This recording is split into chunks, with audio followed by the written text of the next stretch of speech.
Hello मित्रों, UP triple SC classes में आप लोगों का स्वागत है। मित्रों, आज मैं बहुत ही महत्वपूर्ण भारत का संवैधानिक इतिहास टॉप 50 क्वेश्चन लेकर आया हूं। बहुत ही महत्वपूर्ण सारे प्रश्न हैं और यह वीडियो आपके लिए बहुत ही इम्पोर्टेंट होने वाला है। ये सभी परीक्षाओं में पूछे जाते हैं।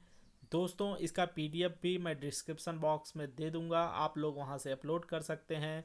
तो चलिए मित्रों, स्टार्ट करते हैं। प्रश्न नंबर फर्स्ट है कि भारत में ईस्ट इंडिया कंपनी की स्थापना किस चार्टर एक्ट के तहत किया गया था?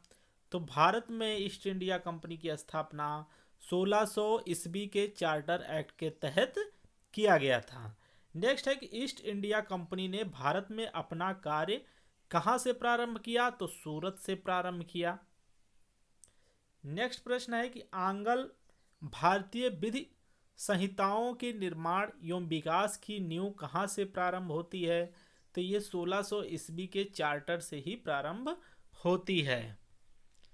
नेक्स्ट है मित्रों कि इंग्लैंड स्थित कंपनी के बोर्ड ऑफ डायरेक्टर्स का विधि निर्माण का अधिकार किस राजलेख द्वारा गवर्नर तथा उसकी परिषदों के सदस्यों में विहित किया गया है?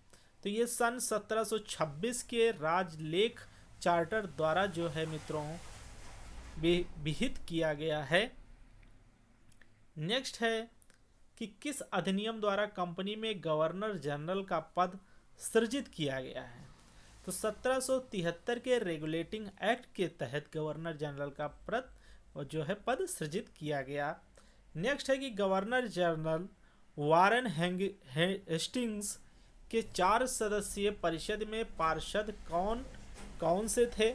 तो पार्षद जो थे मित्रों वो फिलिप फ्रांसिस, क्लूवेरिंग, मॉनसन एवं वर्नेल, ये 4 लोग थे। नेक्स्ट है मित्रों कि गवर्नर जनरल तथा उसकी परिषद किसके प्रति उत्तरदायी थी? तो ये इंग्लैंड स्थित निदेशक बोर्ड के प्रति जो है, बोर्ड ऑफ डायरेक्टर्स के प्रति जो है उत्तरदायी थी। नेक्स्ट है कि ईस्ट इंडिया कंपनी की प्रबंधन शक्ति किसमें निहित थी? तो ये गवर्नर जनरल एवं 24 सदस्यीय परिषद में जो है निहित थी। नेक्स्ट है कि कलकत्ता में उच्चतम न्यायालय की स्थापना किस अधिनियम द्वारा किया गया था? तो कलकत्ता में जो न्यायालय की स्थापना हुआ था मित्रों वो 1773 के रेगुलेटिंग एक्ट के द्वारा जो है स्थापना हुआ था। नेक्स्ट है कि उच्चतम न्यायालय में कितने न्यायाधीश सदस्य थे तथा मुख्य न्यायाधीश कौन था? तो 4 सदस्य थे मित्रों। मुख्य न्यायाधीश सर एलिजाह इम्पे थे। नेक्स्ट है कि बंगाल का प्रथम गवर्नर जनरल कौन था?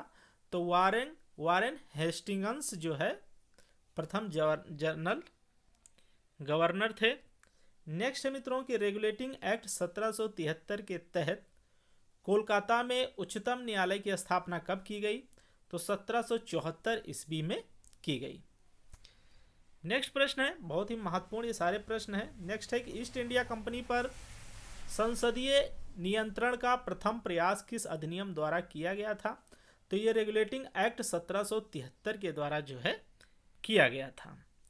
नेक्स्ट है कि 1765 में एंग्लो इंडियन इतिहास का युग प्रवर्तक काल किसने कहा? तो ये इल्बर्ट ने कहा था। नेक्स्ट प्रश्न मित्रों कि किस एक्ट के द्वारा सर्वोच्च न्यायालय की अधिकारिता से गवर्नर जनरल ई काउंसिल को मुक्त कर दिया गया था? तो ये सन 1781 के सेटलमेंट एक्ट द्वारा जो है इनको मुक्त कर दिया गया था। नेक्स्ट है कि सर्वोच्च न्यायालय की राजस्व अधिकारिता को किस एक्ट द्वारा समाप्त किया गया था? तो ये 1781 के सेटलमेंट एक्ट द्वारा ही इनको भी समाप्त कर दिया गया था। नेक्स्ट है कि सर्वप्रथम किस गवर्नर जनरल को तथा किस अधिनियम द्वारा गवर्नर जनरल तथा मुख्य सेनापति दोनों की शक्तियों प्रदान की गई? तो ये लॉर्ड कॉर्नवालिस को 1786 के अधिनियम द्वारा जो है शक्तियां प्रदान की गई। नेक्स्ट है कि किस अधिनियम द्वारा कंपनी के व्यापारिक एवं राजनैतिक कार्यों को एक दूसरे से पृथक कर दिया गया। तो ये पिट्स इंडिया एक्ट 1784 द्वारा जो है राजनैतिक और व्यापारिक कार्यों दोनों को एक दूसरे से पृथक कर दिया गया। नेक्स्ट है कि कंपनी के कर्मचारियों पर उपहार लेने पर प्रतिबंध कब लगा दिया गया। तो 1784 ईस्वी में ही पिट्स इंडिया एक्ट के तहत उपहार लेने पर प्रतिबंध लगा दिया गया। नेक्स्ट प्रश्न है कि नियंत्रक मंडल के सदस्यों को भारतीय राजस्व से वेतन देने का प्रावधान किस अधिनियम के तहत किया गया। तो ये 1793 का राजलेख के तहत जो है किया गया। नेक्स्ट है कि ईसाई मिशनरियों को भारत में धर्म प्रचार की अनुमति कौन सा राजलेख द्वारा प्रदान करता है। तो 1813 का राजलेख द्वारा प्रदान करता है। नेक्स्ट प्रश्न है कि कंपनी के भारत में व्यापार के एकाधिकार को किस राजलेख द्वारा समाप्त कर दिया गया। तो 1813 के राजलेख द्वारा समाप्त कर दिया गया। नेक्स्ट प्रश्न है मित्रों कि 1813 ईस्वी के चार्टर द्वारा भारतीयों की शिक्षा पर व्यय के लिए कितनी राशि निहित की गई थी। तो इसके लिए 1 लाख रुपए जो है निहित की गई थी। नेक्स्ट प्रश्न है कि भारत में आकर बसने तथा व्यापार करने के लिए आने वाले अंग्रेजों को लाइसेंस लेना किस चार्टर द्वारा अनिवार्य कर दिया गया। तो ये 1813 के चार्टर अधिनियम द्वारा जो है अनिवार्य कर दिया गया था। नेक्स्ट है कि किस अधिनियम द्वारा गवर्नर जनरल के सदस्यों की संख्या 4 से 3 कर दी गई, जिसमें से एक प्रांत का मुख्य सेनापति होना अनिवार्य था। तो ये 1784 के पिट्स इंडिया एक्ट द्वारा जो है अनिवार्य कर दिया गया था।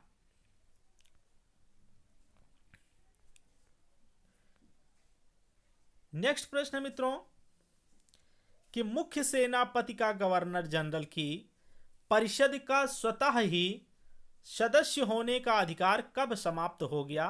तो यह 1793 के चार्टर अधिनियम द्वारा जो है समाप्त हो गया था। नेक्स्ट है कि ईस्ट इंडिया कंपनी के व्यापारिक अधिकार को किस अधिनियम द्वारा समाप्त किया गया था। तो 1833 के राजलेख द्वारा समाप्त कर दिया गया था। नेक्स्ट है मित्रों कि भारत का प्रथम गवर्नर जनरल कौन था। तो लॉर्ड विलियम बेंटिक जो है प्रथम गवर्नर जनरल थे। नेक्स्ट है कि किस अधिनियम द्वारा गवर्नर जनरल की परिषद में विधि सदस्य की नियुक्ति का प्रावधान किया गया। तो 1833 के राजलेख द्वारा जो है प्रावधान किया गया। नेक्स्ट है कि अंग्रेजों को किस अधिनियम के तहत बिना लाइसेंस भारत आने जाने, बसने तथा व्यापार करने की स्वतंत्रता प्रदान की गई। तो 1813 ईस्वी के अधिनियम के तहत जो है प्रदान की गई। नेक्स्ट है कि सर्वप्रथम भारत में शासन के केंद्रीयकरण का प्रयास किस अधिनियम में दिखाई देता है। तो 1833 के राजलेख अधिनियम में दिखाई देता है। नेक्स्ट है मित्रों कि दास प्रथा को गैर कानूनी किस अधिनियम द्वारा घोषित किया गया। तो 1833 के चार्टर अधिनियम द्वारा जो 1843 ईस्वी में इस पर रोक लगा दी गई। नेक्स्ट प्रश्न है कि लॉर्ड मैकाले की अध्यक्षता में प्रथम विधि आयोग का गठन किस अधिनियम के तहत किया गया था। तो 1833 के अधिनियम के तहत किया गया था। नेक्स्ट है कि सती प्रथा का अंत किस गवर्नर जनरल के द्वारा किया गया। तो ये विलियम बेंटिक द्वारा शारदा एक्ट के माध्यम से किया गया था।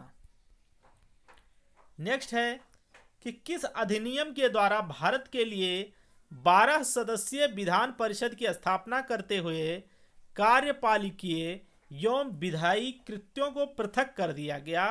तो 1853 के चार्टर्ड अधिनियम द्वारा जो है किया गया। नेक्स्ट है कि भारतीय विधान परिषद में क्षेत्रीय प्रतिनिधित्व का सिद्धांत कब लागू किया गया? तो ये 1853 के राजलेख द्वारा जो है लागू किया गया। नेक्स्ट है कि विधि सदस्य को कब गवर्नर जनरल की कार्यकारिणी का पूर्ण सदस्य बना दिया गया? तो 1853 ईस्वी में पूर्ण सदस्य बना दिया गया। नेक्स्ट है कि कर्मचारियों की नियुक्ति के लिए प्रतियोगी परीक्षा को आधार किस अधिनियम द्वारा बनाया गया? तो 1853 के चार्टर अधिनियम द्वारा जो है बनाया गया।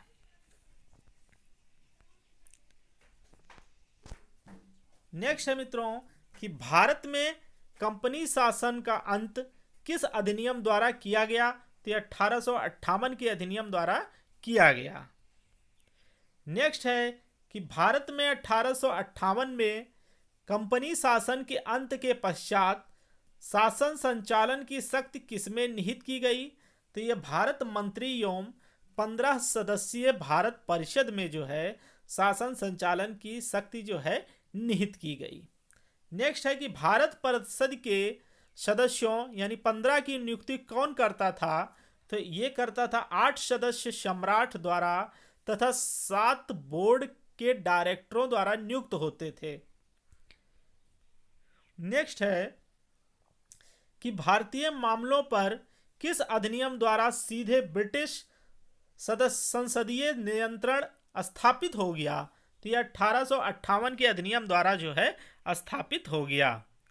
नेक्स्ट है मित्रों कि पिट्स इंडिया एक्ट 1784 द्वारा स्थापित बोर्ड ऑफ डायरेक्टर्स तथा बोर्ड ऑफ कंट्रोल को किस अधिनियम द्वारा समाप्त कर दिया गया? तो 1858 के अधिनियम द्वारा समाप्त कर दिया गया। नेक्स्ट है कि किस अधिनियम द्वारा भारत के गवर्नर जनरल का नाम बदलकर वायसराय कर दिया गया? तो 1858 के अधिनियम द्वारा भारत के गवर्नर जनरल का नाम बदलकर वायसराय कर दिया गया। नेक्स्ट है कि भारत के शिक्षित वर्ग द्वारा किसे अपने अधिकारों का मैग्ना कार्टा कहा गया? तो यह ब्रिटिश महारानी विक्टोरिया के 1 नवंबर 1858 की घोषणा को। नेक्स्ट है कि भारत में प्रतिनिधि शासन की शुरुआत किस अधिनियम द्वारा किया गया? तो यह भारत परिषद अधिनियम 1861 द्वारा किया गया। नेक्स्ट है कि भारत में शासन के विकेंद्रीकरण की नींव किस अधिनियम द्वारा पड़ी? तो ये 1861 के अधिनियम द्वारा पड़ी। नेक्स्ट है कि भारत के गवर्नर जनरल को अध्यादेश जारी करने की शक्ति किस अधिनियम के तहत दिया गया? तो ये भारतीय परिषद अधिनियम 1861 के तहत दिया गया। नेक्स्ट है मित्रों कि भारत में विभागीय प्रणाली की शुरुआत किसने किया था? तो यह लॉर्ड कैनिंग ने किया था। और नेक्स्ट है भारत में मंत्रिमंडलीय व्यवस्था के जन्मदाता कौन है? तो ये वायसराय लॉर्ड कैनिंग जो है भारत में मंत्रिमंडलीय व्यवस्था के जन्मदाता हैं। तो ये रहे मित्रों आपके टॉप 50 मोस्ट इंपॉर्टेंट परीक्षा उपयोगी प्रश्न। दोस्तों आपको अगर वीडियो अच्छा लग रहा हो तो लाइक ज़रूर करिएगा और अपने मित्रों के साथ भी शेयर करिएगा। चलिए दोस्तों मिलते हैं नेक्स्ट वीडियो के साथ, तब तक के लिए थैंक यू सो मच। जय हिंद, जय भारत।